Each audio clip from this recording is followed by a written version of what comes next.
Alan Stratton from As Wood Turns. Today I'm going to make a segmented bracelet. So 2 contrasting colors of wood, a total of 72 segments. The 2 outer rings and the center ring are closed segment rings. Then the lighter colored woods are open segment rings.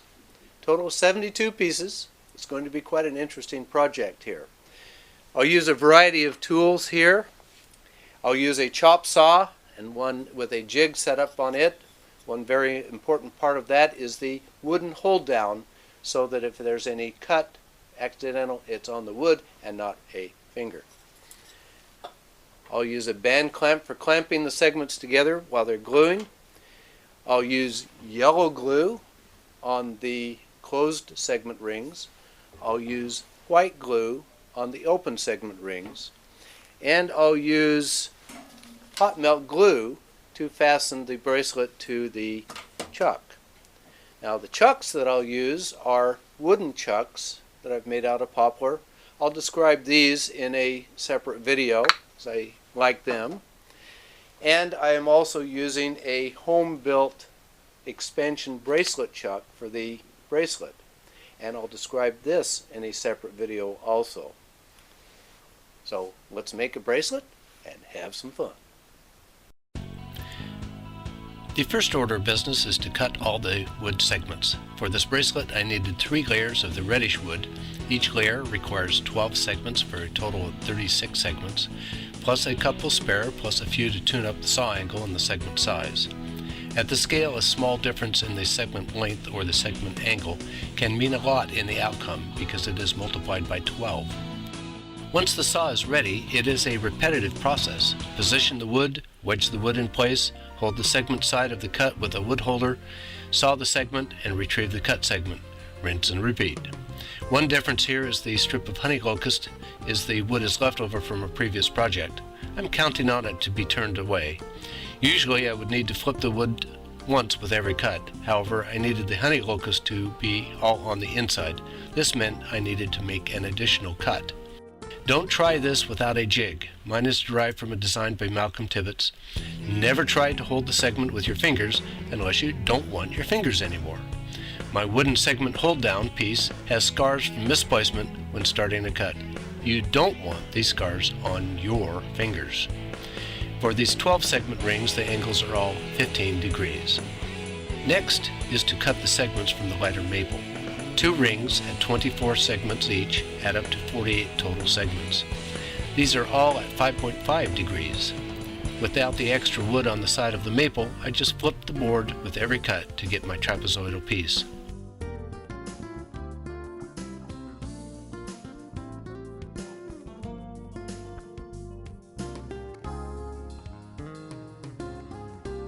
Now when it came to gluing the segments together, I first glued pairs of segments together. I spread yellow glue on the joint, rubbed them together, positioned them so the honey locust joint lined up, and held them together for a couple of seconds on parchment paper. After a few minutes I stood them up so the bottom could dry also.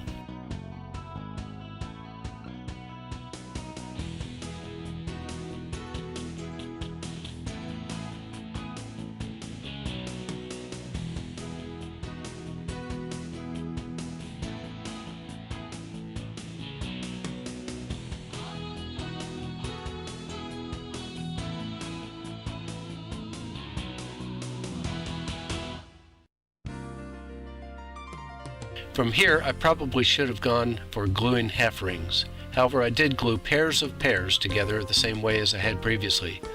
Since these are 12 segment rings, a half ring is 6 segments. So for each set of 4 glued together, I reserved 1 pair for the next gluing session.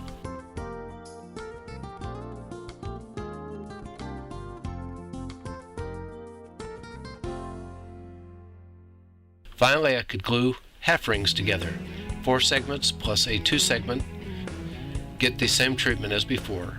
Here I tried to give them a little extra clamping pressure with rubber bands. Before gluing the full ring together, I did a little sanding on a disc sander. First I flattened one side just a little to even out any glue lines. This did not have to be completely smooth, just enough to allow the half ring to lie flat on the sanding table. I didn't want to remove any more wood than I had to. Then with one flat side down, I lightly sanded the two ends of the half ring to remove any accumulated error. Before moving on, I tested each ring to ensure they mated together without any gap. Then back to the glue table. After applying glue, I used a band clamp to clamp the two halves together. With the rings completed, I glued each to a wood faceplate with hot melt glue.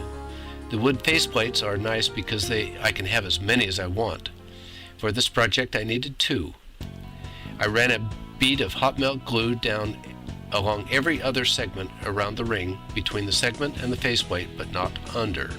Hot melt glue is sufficient for the light tooling I needed to do to flatten these outer rings. I made pencil marks on the face of the rings and sanded until all pencil marks were gone.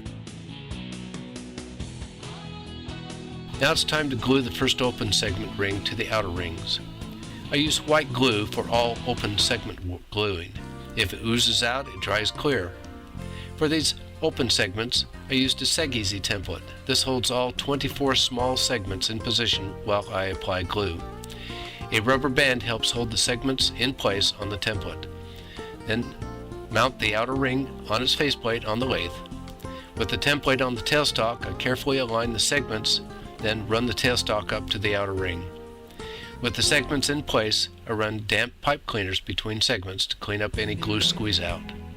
After at least 30 minutes, depending on sharp temperature, I can gently pry off the template, remove the faceplate with the glued up segments from the lathe, and set it aside to fully harden. While it hardens, I glued up another open segment ring to the opposite outer ring in the same fashion on a second faceplate. Gluing the two outer assemblies together with the middle solid ring is a bit trickier. Here we're applying glue to the faces of 48 small segments. With this much to do, I drafted my wife to help get all the glue spread quickly. Fortunately, it's winter and the shop is cool. The glue is not drying quickly. The two outer ring assemblies are both on faceplates. I have a TMI reverse chucking alignment adapter that matches my lathe spindle and the Morse taper of the tailstock. One faceplate is threaded onto the reverse adapter and mounted in the tailstock. All open segments are fastened down at this point. I needed to align the center ring with the two outer rings and clamp it together on the lathe. Again, I used damp pipe cleaners to clean any glue squeeze out from between the open segments. Whew! All gluing is finished now. I removed the faceplate from one side of the bracelet and remounted it on the lathe. The hot melt glue pops off very easily with a chisel. First, I trimmed just a little of the outside with the bowl gouge. I needed to take very light strokes here. I could not cut clear to the faceplate because that would remove the hot melt glue that is still the only thing holding the bracelet to the faceplate. Also, on the open segment, I'm cutting a lot of air as the open spaces come around. It would be really easy to dig in deep. Then on to roughing out the center. I started with a bowl gouge, but switched first to a round carbide tool. Then I replaced the round carbide with a squarish tip. The squarish tip enabled me to cut a straight inside surface. The surface is complicated by the alternating open and closed segments. Even with the carbide, I had to take it very easy. I stopped often to feel the inner surface. I feared that the red sawdust would stain the white maple when sanding, so I sealed the bracelet with sanding sealer inside and out. Finally, I sanded it, starting with 180 grit up through 600 grit. Then I sprayed the inside with lacquer. The inside is now finished. Finally, it is time to finish the outer surface. For this, I used my new home-built bracelet expansion chuck. I'll describe it more in a separate video. I held all the slats together with rubber bands and positioned a latex tube ring and a band clamp loosely on the headstock plug and the tailstock plug. Another latex tube ring is on the slats on the headstock end. The purpose of the latex rings is to provide a soft surface around the band clamps in case my hands wander into the danger zone around the band clamps. With all ready, I slid the bracelet onto the slats and slid the slats onto the headstock plug and brought up the tailstock with its plug with only hand pressure. I added a strip of rubber to protect the finished inner surface of the bracelet. Then I tightened the tailstock until the bracelet was held solidly on the chuck. Then I tightened the band clamps and recessed the setup. When all was ready, I positioned the latex rings next to the band clamps and covered the rings and the band clamp with duct tape. The latex rings and the duct tape are to hold down the outer end of the band clamp and to protect my hands from any accidental contact with the band clamp. Don't omit the band clamps. Duct tape would not be sufficient to hold the slats safely together if the bracelet happened to disintegrate. I used the roundish carbide cutter for the outer surface, then sand, starting with 180 grit through 600 grit, and finished the bracelet with spray lacquer.